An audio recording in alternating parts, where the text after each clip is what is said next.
તો આગળ વાત કરીએ રાજકોટના પડધરી પંથકમાં ધોધમાર વરસાદ થયો। પડધરી તાલુકા અને ગ્રામ્ય વિસ્તારમાં વરસાદ વરસ્યો છે। સરબદળ સહિત આસપાસના ગામોમાં ભારે વરસાદ થયો। ધોધમાર વરસાદના કારણે રસ્તાઓ પાણી થઈ ગયા છે। સરબદળ અને આસપાસની નદીઓ બે કાંઠે વહેતી થઈ છે। તો ફરીવાર જે રીતે મેઘરાજાએ હવે વરસવાનું શરૂ કર્યું છે અને ફરી એક રાઉન્ડ મેઘરાજાનો આવ્યો છે, કારણ કે જુલાઈની શરૂઆત થતાની સાથે જે રીતે મેઘરાજા તૂટી પડ્યા હતા, મન મૂકીને વરસી રહ્યા હતા અને વચ્ચે તેમણે વિરામ લીધો અને હવે ફરી એકવાર મેઘરાજા મન મૂકીને વરસી રહ્યા છે, ત્યારે ધોધમાર વરસાદને પગલે રસ્તાઓ પાણી થઈ ગયેલા જોવા મળી રહ્યા છે।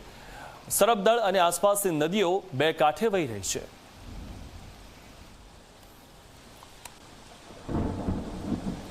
તો સંઘ પ્રદેશ દાદરા નગર હવેલીમાં છવાયો છે વરસાદી માહોલ। સેલવાસના અલગ અલગ વિસ્તારમાં વરસ્યો છે વરસાદ અને સેલવાસના ટોકર ખાડામાં વરસ્યો ધોધમાર વરસાદ। ભારે વરસાદના કારણે રસ્તા પર પાણી ફરી વળ્યા છે। સંઘ પ્રદેશમાં હજુ પણ વરસાદ પડવાની આગાહી કરવામાં આવી છે। તો સંઘ પ્રદેશમાં જ્યાં જો ત્યાં પાણી જોવા મળી રહ્યું છે અને હવે સંઘ પ્રદેશ પર મેઘરાજા મહેરબાન થયા છે। તો સેલવાસના અલગ અલગ વિસ્તારમાં વરસાદ થયો અને સેલવાસના ટોકર ખાડામાં વરસ્યો છે ધોધમાર વરસાદ।